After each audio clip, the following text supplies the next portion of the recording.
കൂടുതൽ വാർത്തകളും വീഡിയോകളും കാണാൻ ഈ ചാനൽ സബ്സ്ക്രൈബ് ചെയ്യുക. കൂടെ ബെൽ ബട്ടൺ അമർത്തുക. നമസ്കാരം. ഏഷ്യാനെറ്റ് ടിവിയുടെ എപ്പിസോഡിലേക്ക് എല്ലാ മനഃപ്രേക്ഷകർക്കും സ്നേഹം നിറഞ്ഞ ഹൃദയം നിറഞ്ഞ സ്വാഗതം. എന്താണ് വിഷയം എന്ന് വെച്ച് കഴിഞ്ഞാൽ, പുലയുള്ളപ്പോൾ ചെയ്യാൻ പാടില്ലാത്ത കുറച്ച് കാര്യങ്ങളുണ്ട്.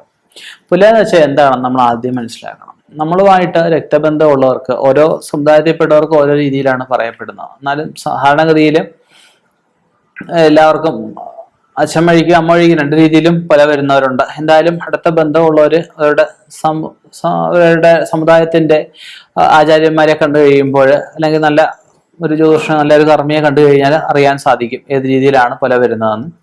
മരിച്ചു കഴിഞ്ഞാൽ സാധാരണഗതിയിൽ മിക്കവർക്കും 11 പുല, 10 പുല, 12 പുലയുള്ളവരുണ്ട്. ഓരോരുത്തർ 16 പുലയുള്ളവർ. മിക്കവർക്കും 16 പുലയാണ് കണ്ടുവരിക സാധാരണഗതി പതിവ്. അവരുടെ ആ 16 രാത്രി മരിച്ച അന്ന് തൊട്ട്, ദഹിപ്പിച്ചെന്നല്ല, മരിച്ച അന്ന് തൊട്ട് 16 രാത്രിയാണ് കണക്ക്. 16 രാത്രി കഴിഞ്ഞാൽ പുല കഴിയും. അതിനുശേഷം നമുക്ക് ശുദ്ധിക്രിയകളൊക്കെ ചെയ്ത ശേഷം, ശുദ്ധമായതിനു ശേഷം നമുക്ക് അമ്പലത്തിൽ പോകും, മറ്റു കാര്യങ്ങളൊക്കെ ചെയ്യാം. അപ്പൊ എന്തായാലും പുല ഉള്ളപ്പോൾ ചെയ്യാൻ പാടുള്ളത് കുറച്ച് കാര്യങ്ങളുണ്ട്. എല്ലാവർക്കും അതിനെപ്പറ്റി ഗ്രാഹ്യം ഉണ്ടായിക്കോണമെന്നില്ല. അത് ഗ്രാഹ്യം ഉണ്ടാവാൻ വേണ്ടി പറഞ്ഞു തരുന്നുള്ളതേ ഉള്ളൂ. അപ്പം പുലയുള്ള സമയത്ത്, അല്ലെങ്കിൽ മരിച്ച ജഡത്തിനടുത്ത് വെച്ചിട്ട് എഴുന്നേറ്റ് ഒന്നും ആരെയും എതിരേൽക്കാൻ പാടില്ല എന്നാ പറയപ്പെടുക. അഭിവാദ്യം ചെയ്യാൻ, എല്ലാവരെയും നമസ്തേ പറഞ്ഞിട്ട് എല്ലാവരെയും അഭിവാദ്യം ചെയ്യാൻ, അല്ലെങ്കിൽ അവരെ വന്ദനം ചെയ്യാൻ പാടില്ലെന്ന് പറയപ്പെടുന്നുണ്ട്. എല്ലാവരെയും അനുഗ്രഹിക്കാനും ആശീർവദിക്കാനൊന്നും പാടില്ലെന്ന് പറയപ്പെടുന്നുണ്ട്. ദേവപൂജ, ജപം, ഹോമങ്ങള്, സന്ധ്യാവന്ദനം, വിഭ്രഭോജനം, വ്രതാചരണം ഇതൊന്നും ചെയ്യാൻ പാടില്ല എന്ന് പറയുന്നുണ്ട്. ചില സമുദായത്തിൽപ്പെട്ടവർക്ക് ചെയ്യുന്ന പതിവുണ്ട്. ആചാര്യന്മാരോട് ചോദിച്ച് മനസ്സിലാക്കി ചെയ്യാം. കട്ടില് കിടന്ന് ഉറങ്ങാൻ പാടില്ല എന്ന് പറയപ്പെടുന്നുണ്ട്. ആലിംഗനം ചെയ്യാൻ പാടില്ല എന്ന് പറയപ്പെടുന്നുണ്ട്. വ്രതങ്ങൾ അനുഷ്ഠിച്ചാൽ മുമ്പുള്ള പുണ്യകർമ്മങ്ങളുടെ ഫലം നഷ്ടപ്പെടുമെന്ന് ചില ആൾക്കാർ വിശ്വസിക്കപ്പെടുന്നുണ്ട്. മരണം സംഭവിച്ച വീട്ടിൽ മരണത്തിന് മുമ്പ് തയ്യാറാക്കിയ ഭക്ഷണം കഴിക്കാം. മരണത്തിന് ശേഷം ഭക്ഷണം തയ്യാറാക്കാൻ പാടില്ല. അത് നിഷിദ്ധമായിട്ടാണ് പറയപ്പെടുന്നത്.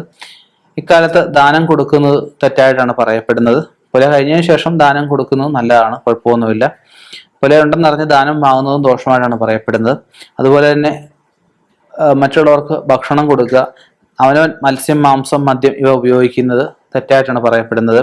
മൈഥുനം പോലുള്ള കാര്യങ്ങളും തെറ്റായിട്ടാണ് പറയപ്പെടുന്നത്. പുലയുള്ള കാലങ്ങളിൽ ഇങ്ങനെയുള്ളതെല്ലാം നിഷിദ്ധമായിട്ടൊരു കാരണവശാലും ചെയ്യരുത്, പാപമായിട്ടാണ് പറയപ്പെടുന്നത്.